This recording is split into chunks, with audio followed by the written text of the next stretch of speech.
Alright, y'all, here we go.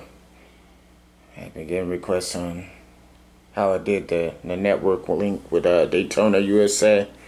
So as you know from before, I had all of them connected up to PS3s, and each one were linked to PlayStation Network, so you had to sign in to each account, go into multiplayer, and then link each one up one at a time, which was fine. It's just there would be times where the server would time out or lose connection. The only thing about having that set up was you actually had to have an internet connection for all of them. But it did play nice graphics, controls and everything worked right out the box, force feedback. So what I did, I went ahead and switched these all out to computers. As you can see, nothing too crazy. Just Intel dual core processors with built-in video cards, 4 gigabits of RAM, and I want to say like most of them have like 250 gigabit hard drives. There's nothing too crazy. There's some basic PCs to run the Model 2 system for Daytona. Did some better cable management too. That was all over the place. I had to kind of straighten that out. Still kind of looks a little crazy, but it's a lot cleaner than before. But yeah, they're all linked up through the I guess you could say it a local area network, local connection. I still have them all connected to the internet, but most of these are going to be ran with a system link, local area connection.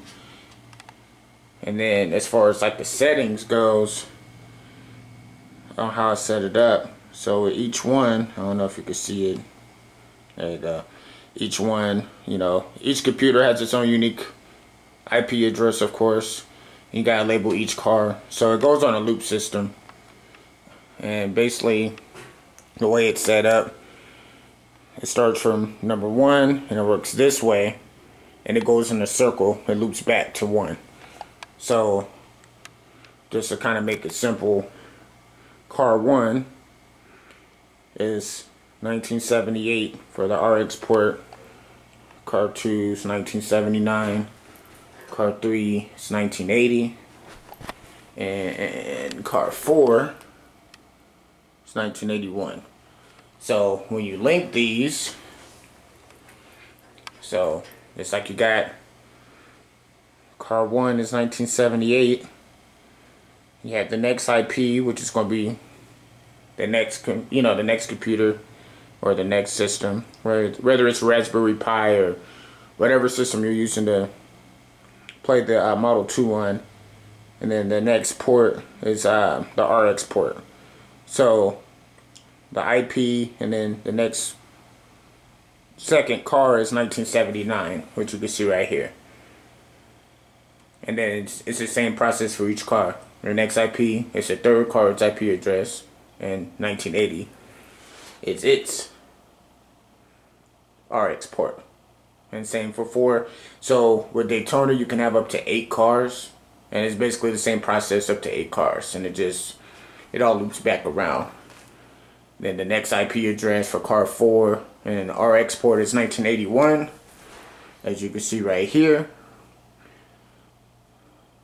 Car 4 is 1981, and then the next IP. So in this case, since I have 4 players, that IP address and the RX port is looping back to car 1, which is 1978. So it just goes into a loop. 1, 2, 3, 4, and then back to 1. And it's the same principle if you have 5 cars, 6 cars, 7 cars, 8 cars. And then yeah, that just links up. And then I'll show you how that looks next, once they all kind of synchronize. But yeah, I finally got it all linked up. I finally got the race wheels working right and got the settings on that. That took some work. Had to get the force feedback adjusted. Make sure it was centered, and that you got, like when you go into the grass, that you get that rumbling effect. So just little minor tweaks. Obviously, I have the coin button or the start button on the steering wheels now. So when people want to play, they could just hit this button right here, and then it'll just go straight into the menu. You can pick your map. All the shifters work for the manual transition. The gas, the clutch, the brake. And I'm gonna load more games on here too. So like right now, I'm working on Burnout Paradise and try to get like Need for Speed, Hot Pursuit, Need for Speed, Most Wanted, and like other fun racers on here. So I'll probably upload some more videos on that. But yeah, I'll show you what the actual menu looks like with the, once the Daytona and everything loads up. So that'll be next. Alright, so here we go. Got them booting up. So when it loads up to the Model 2, it loads to this menu screen, or diagnostic screen, where it's just searching for the network connection, as you can see. And on the settings on here, as you can see, first car is the master controller, car 1, car 2, slave, car 3. We'll make sure these settings are all the same too, the uplight, cabinet type, everything. Just waiting for the fourth one to load up now. Once that loads though, once it all kind of synchronizes, it'll go to the main Daytona screen.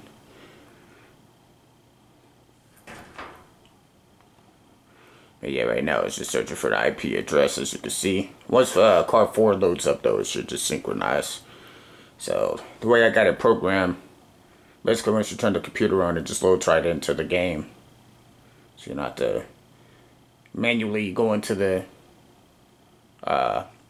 application or the execution file.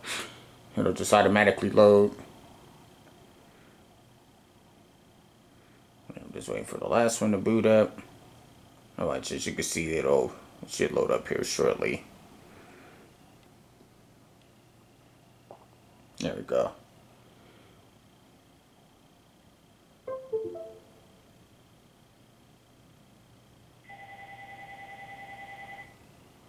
There we go.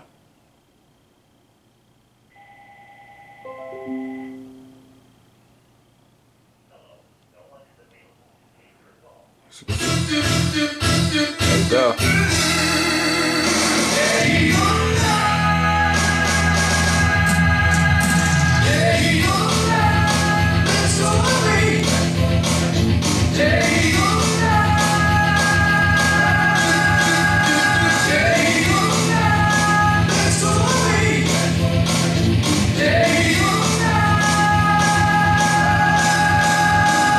They're all linked up.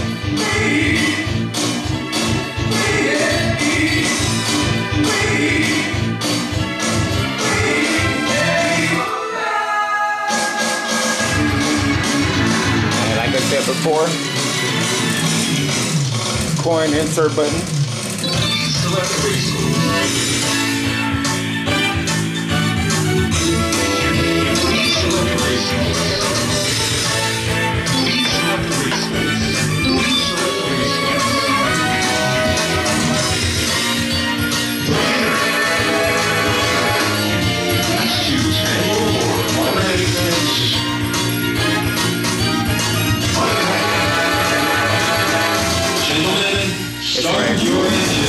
Everybody can pick their own set at their own track. As it starts, you'll see the force feedback is working.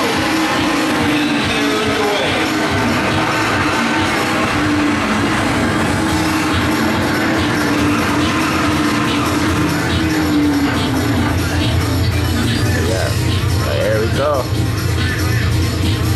All working. So far it doesn't time out or anything like that, but it definitely works a lot better as far as having a network setup and people being able to pick their tracks. So we'll see how how it goes from there. But yeah, here we go.